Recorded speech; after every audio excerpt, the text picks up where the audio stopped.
পশুপতিনাথ গুহ্যেশ্বরীর পর আমরা সেদিন চলে গেছিলাম বৌদ্ধ স্তূপ দেখতে। একেবারে কাঠমান্ডুর কেন্দ্রে অবস্থিত এই বৌদ্ধ স্তূপ, যা বৌদ্ধনাথ নামেও পরিচিত। মণ্ডালাকার ডিজাইন এখানে দেখতে পাওয়া যায়।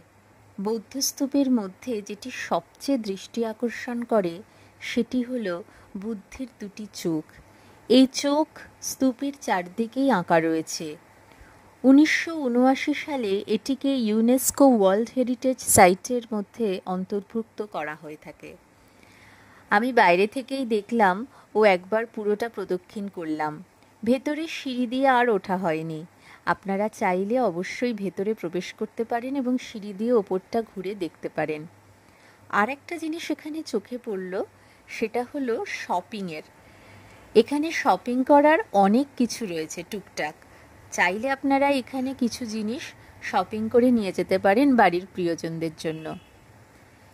এদিনকে আমরা পুরো টিম চলো যাইয়ের এখান থেকে ঘুরে হোটেল ল্যান্ডমার্কে ফিরে গিয়েছিলাম এবং সেখানেই লাঞ্চ করে নিয়েছিলাম।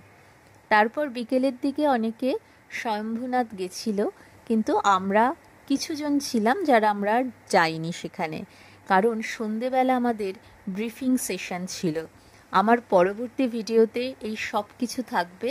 আপনারা অবশ্যই আমার ফেসবুক পেজে পরপর ভিডিওগুলো দেখতে থাকুন। লাইক করুন, কমেন্ট করুন, শেয়ার করুন। কেমন লাগছে আপনাদের অবশ্যই জানাবেন।